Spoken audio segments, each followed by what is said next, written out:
positions in the prologue. 02, 03 and 04 winner Nissan's Hannes Grobler and co-driver Francois Jordan drew a number they like, while the Ford lads would get the fourth bite at the cherry. And so the top 10 got to know whether they would follow in the dust or get a fairly soft surface to fly over. In a tough and testing 52k time trial, a great place to get the cars set up just right for 2 long days with more than 900 kilometers worth of travails waiting.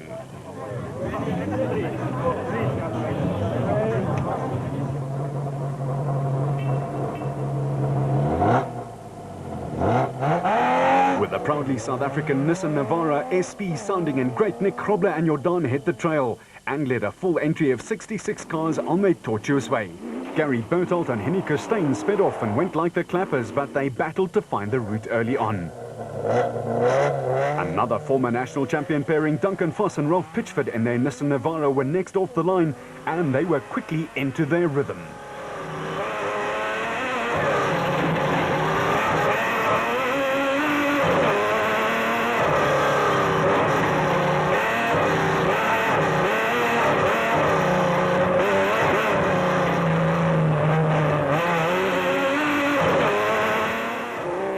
But the man who got away most impressively was the Ford SP Ranger pairing of Woolridge and Scholthammer. The 2000 and 2001 winners were off and away at pace. As for Variawa, he had overheating problems from the word go in the Total Porter, and it would be a long day for him and VZ van Zyl.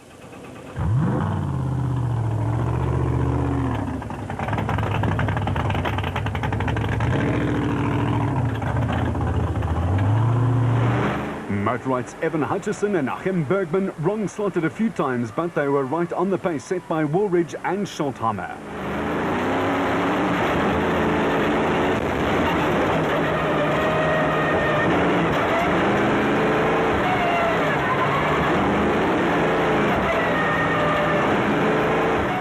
The rain may have made the African bush grow at a rate of knots, but in the past few weeks it had been dry, very dry, and the route was extremely dusty.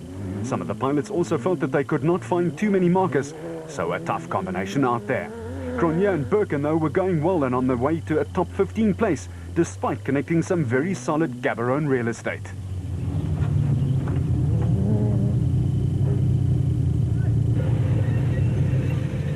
Spare a thought for a lone crusader, Brandon Harkis, who won the Western Cape opening leg overall. But here in Botswana, he was battling to find the right route, and he wasn't the only one.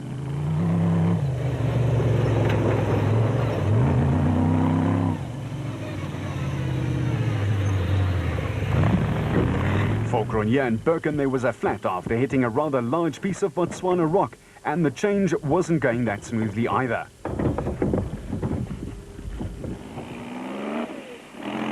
Robert and Gareth Walker in the Super Pave Chenoweth had it going very nicely and were edging into the top 5 with a super quick clocking.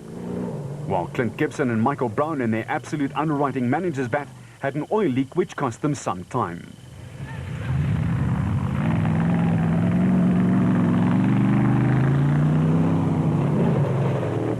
Nick and son Ryan Harper had some nervous computer problems before the off, but once they were sorted out, they practically flew along in their Domerson bat. Godwana Steel and Construction's Colin Matthews and Jannie Erasmus in their bat powered by an Audi engine piled on the pressure on the big name teams and stole a top 10 showing.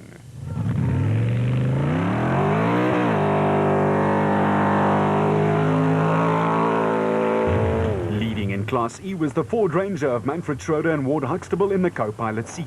They were slightly more than 4 minutes off the pace set by their teammates Woolridge and Scholthammer. John Moore and Ashley Thorne pressured them early on, though.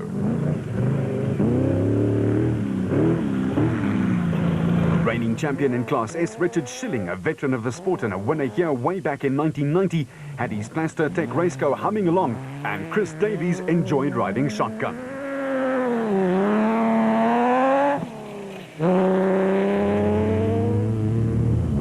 Further back, the slower traffic had a lot of dust to contend with, and the surface had also been churned up pretty badly.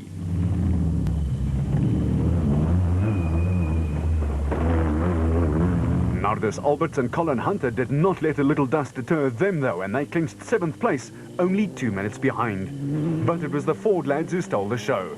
Rob Gurney and Graham Steinbach in the second SP Ford Ranger also put foot, and they took 11th place, 3 minutes down on their teammates.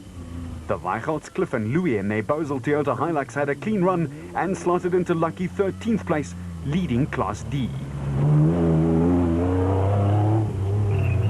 While Hichu and Jaap de Bruin were second in Class D in their Toyota, and the shocks in the back sounded like an Avery.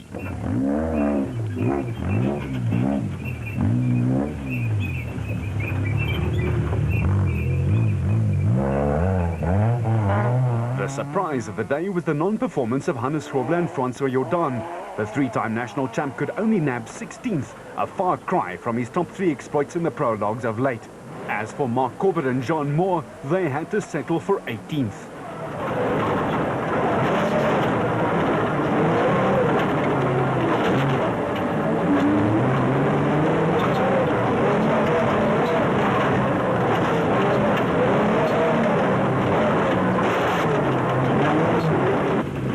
Former champions Marcus Taylor and Mark de Chalane took their CLE JRE to the top of the class in the B category.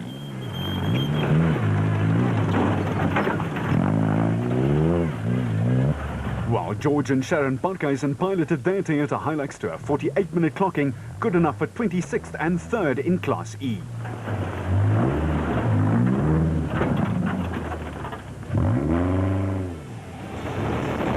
But it was hats off to Neil Woolwich and Kenny Schultheimer, who clocked 42 minutes and 7 seconds, just 1 tick ahead of Hutchison and Bergman.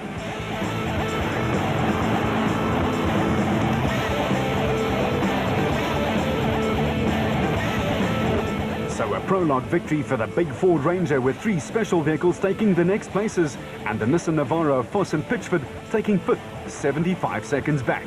The Toyota Desert 1000 continues.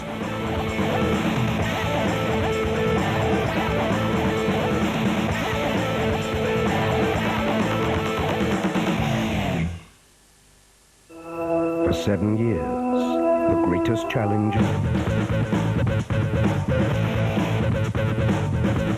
So after a flying 52k time trial, the Ford boys were leading the Toyota Desert 1000. And we had a very good time trial, so I'm not too surprised to hear that. You know, everything just clicked, and the car's really going well. So I knew we'd put up a good time. I wasn't aware that we'd actually won it yet, but I knew we'd put up a good time. So it was a big surprise. yeah, I suppose it was. Yeah, but the car went very well. The markings is difficult to find. The routes, there's lots of bush. They put us through some heavy rocks, which was really more like an obstacle course than an off-road race. So I hope we don't go there again tomorrow. But yeah, it was fun. No problems. The car went well, and looking forward to tomorrow. Hutchison and Bergman's motorized bat was doing some low flying, and it was a solid flight. They were just 1 second slower than the Ford, and the SA champion did what he said he'd do: drive intelligently. It was quite tricky. We wrong started a couple of times, but we never went too far in the wrong direction, so we got back on track quite quickly. There were some nice long fast straights. We managed to stretch the legs of the car. It's got a nice top end, so I think that's what helped us with our prologue time. But it was a very uneventful time trial for us, no major moments. It was just a nice, good, well-calculated time trial, which is exactly what we wanted to do. Another national champion, Duncan Foss, in the leading Nissan, felt that they'd probably left a little out there. It was a very tricky route schedule. So it took us, I think we probably lost a little bit of time trying to find our way through the thick bush. It was very, very tricky and very thick, the terrain we were driving through. So maybe we were a little bit too cautious, and then 1 or 2 guys ahead of us got lost, and we got stuck in their dust. So all in all, not a great time trial, but you know, we're their second production car on the road, so we're in with a shout.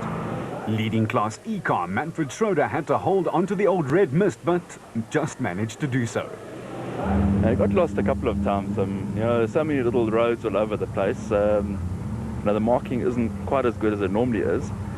Yeah, it was a very nice route, except for a little rocky section. But yeah, no, we had a good clean prologue. Had to curb the urge to race. You know, it's a long race. We can't go flat out. And yeah, tomorrow is a long day, and that's where the race is either won or lost. For Thomas Rundle and navigator Brian Roberts in their Baden Tyre Services Nissan hardbody, it was a solid 55-minute clocking. a good start.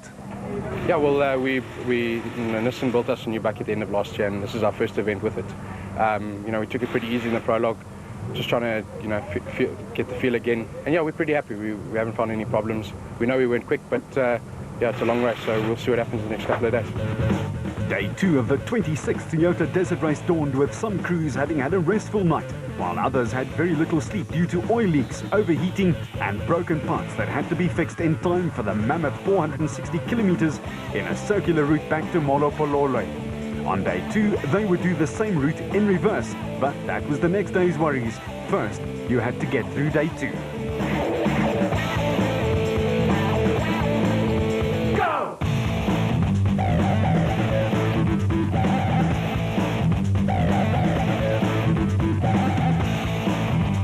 Duncan Foss had his early morning training run, while safety was paramount. For others, just not getting lost was paramount. Yeah, we didn't really have much problems in the car. We only seemed to get lost for about a minute or two, but then we started pushing quite hard to try and cover up, so we had a good, fairly good time trial. But we're expecting to take it easy and go, just try to get it back to tonight for the overnighting gaps again, and try and be more conservative. Hopefully tomorrow, I think tomorrow is going to be the real race.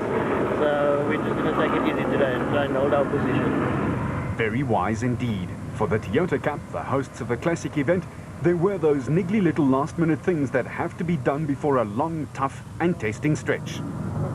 Robin Houghton, though, was in good spirits. Robin, you're ready for this morning? We hope so. Difficult day yesterday, so going to chew a lot of dust. I think I should grab a great handful of gravel to start the morning, but yeah, a lot of work to do today, 57, so not the best start yesterday, but yeah, hopefully today a bit better.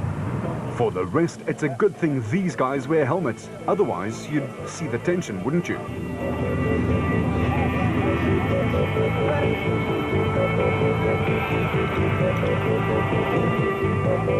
Go! And finally, just